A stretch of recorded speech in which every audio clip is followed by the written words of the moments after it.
नमस्कार, फिर पैसा बोलता है में आपका स्वागत है। मैं आनंद श्रीनिवासन। आज मार्केट बिल्कुल फ्लैट थी, सिर्फ -5 थी निफ्टी। आज 100 पॉइंट्स ऊपर थी, लेकिन सुबह 50 पॉइंट ऊपर ओपन हुई। उसके बाद नीचे आ गई। होल सारा दिन प्लस माइनस चली। सारे इंडेक्सेस मार्जिनली पॉजिटिव थी। सिर्फ बैंक निफ्टी सुबह नेगेटिव में थी, लेकिन हमने सोचा कि थोड़ा पॉजिटिव क्लोज होगा, लेकिन एंड तक मार्केट को नीचे लाके दे दिया गया। इसमें बहुत सारे प्रॉब्लम्स हैं, पर बहुत बड़ा प्रॉब्लम ये है कि भारत के ट्रेड डेफिसिट बैडली अफेक्ट हुई है। ट्रेड डेफिसिट का मतलब है जो हम सामान और सर्विसेज आयात करते हैं और जो हम अंदर लाते हैं, निर्यात करते हैं, उसमें जो डिफरेंस है वो बढ़ रही है और बाहरी तरफ से बढ़ रही है। ये 5 महीने का हाई तक पहुंच गया है और ये रुपये पे प्रेशर कर रही है और इसके कारण रुपये नीचे आ रही है। और क्योंकि रुपये नीचे आ रही है, फॉरेन इंस्टीट्यूशनल इन्वेस्टर्स को जो रिटर्न मिलना था वो नहीं मिल रहा है, उसके कारण ही प्रेशर है। लेकिन मार्केट ऊपर नीचे, इसीलिए मैं कहता हूँ नीचे जा रही है। जिससे कल ऊपर उठा है, आज वो नीचे आ गया है। कल जो नीचे था आज ऊपर आ गया है। HCL tech Mahindra, Wipro, M&M, Infy, Divi's lab, TCS, ये सब ऊपर हैं। लेकिन टाइटन भी 1% ऊपर है, लेकिन तंगमइल और कल्याण ज्वेलर्स नीचे हैं और टाटा मोटर कमर्शियल व्हीकल नीचे हैं। इससे हमें क्या पता लगता है कि मार्केट की मैनेजमेंट करने की कोशिश कर रहे हैं। न्यू फंड ऑफरिंग भी कम हो रही है। कि क्या मार्केट को होल्ड कर रही है, सिर्फ ये पॉइंट की मार्केट में म्यूचुअल फंड में बहुत ज़्यादा पैसा है। अभी NF में लोग नहीं डाल रहे हैं, लेकिन लोग सतर्क होते हुए अपने म्यूचुअल फंड को पास नहीं कर रहे हैं। इसके बदौलत मार्केट को मेंटेन किया जा रहा है। हर दिन जब रुपया डूबती है तो रियल वैल्यू आपको मिल रहा है, वो भी घट रहा है। डॉलर स्ट्रेंथन हो रही है और इसी कारण मार्केट बहुत वीक है। US ने भी इसमें कोई कसर नहीं छोड़ी है, तो ये मार्केट को नीचे रखने में वो बहुत मदद कर रही है। वो ईरान पे एयर स्ट्राइक्स फिर से शुरू हो गई है। उनके बहुत सारे एडवाइजर्स ने कह दिया है कि सिर्फ एयर एक्शन से ये वॉर जीता नहीं जा सकता है। ब्रेंट क्रूड बहुत ज़्यादा है, लेकिन पिछले सालों में अगर कोई ऐसा युद्ध आ जाता तो ब्रेंट क्रूड और ऊपर चला जाता। लेकिन दुनिया की इकोनॉमी में ऑयल इंटेंसिटी कम हो गई है, स्पेशली चाइना में। वॉर की शुरुआत के बाद चाइना ने क्रूड ऑयल इंपोर्ट में 30 to 40% की कटौती की है। उसके पास बहुत इनफ पेट्रोल डीजल हैं और इकोनॉमी क्लोज्ड है। हमें पता नहीं है क्या अंदर चल रही है। उन्होंने कोल का ज़्यादा यूज़ किया है, क्योंकि इंटरनेशनल मॉनिटर्स ने क्लाइमेट चेंज को जो मॉनिटर करते हैं, वहाँ एनहेंस कार्बन एक्टिविटी उन पर दिख रही है। और चाइना के पास बहुत सारे ढेर सारे रिजर्व्स हैं और उस रिजर्व्स को यूज़ कर रहे हैं। अभी तक चाइना मार्केट में कच्चा तेल खरीदने के लिए आया नहीं है। एक तरफ प्रॉब्लम इस गल्फ में है और दूसरी तरफ यूक्रेन ने रशियन एसेट्स को हिट किया है।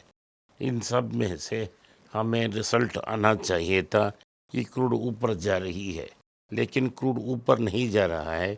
इसका क्लियर संकेत ये है कि पीक ऑयल चला गया है। फेडरल रिजर्व की चीफ जो हैं केविन वॉर्श, उन्होंने कहा है कि वो फेड को इंडिपेंडेंट रखेंगे और उन्होंने बहुत बार डोनाल्ड ट्रंप को समझा दिया है कि मैं कुछ नहीं करने वाला हूँ, मैं ऊपर ही फेड इंडिपेंडेंट रहेगा।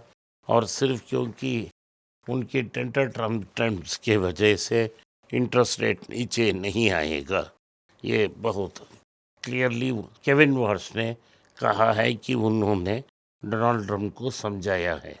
दूसरी चीज़ ये है, क्योंकि हमको लगता है कि अमेरिका की इन्फ्लेशन काबू में नहीं है, अभी भी गिरने के बाद 3.5 के पास है और कोर इन्फ्लेशन अभी भी फ्लैट है।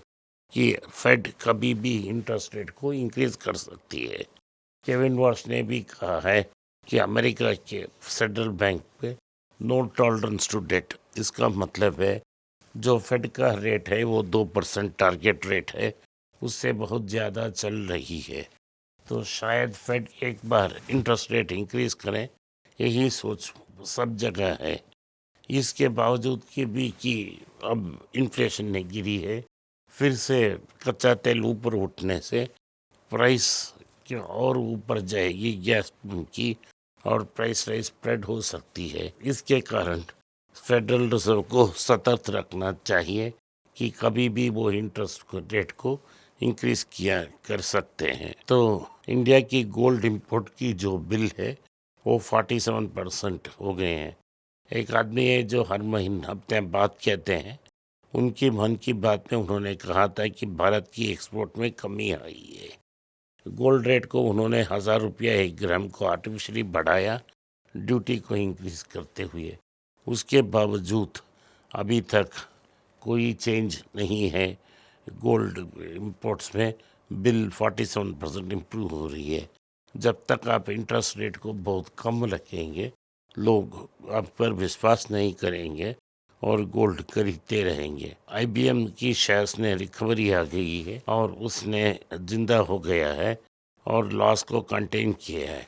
इसका मतलब कि इन्फोसिस और विप्रो की एरिया जो मैसिव फॉल में आई थी वो रिकवर हो चुके हैं। तो विप्रो ने कहा है कि वीक डिमांड के बावजूद वो AI की अपनी स्ट्रेटजी को एक्सेलरेट कर रहे हैं। मैंने आपको पहले ही कहा था कि उनकी जो इन्वेस्टमेंट कंपनी है प्रेम जी की, उसके ज़रिए उन्होंने 16 ऐसा कंपनी पे इन्वेस्ट किया है जो AI को यूज़ करते हैं, और उनकी जो होल्डिंग है उनकी टोटल वैल्यूएशन $43 बिलियन क्रॉस कर चुकी है।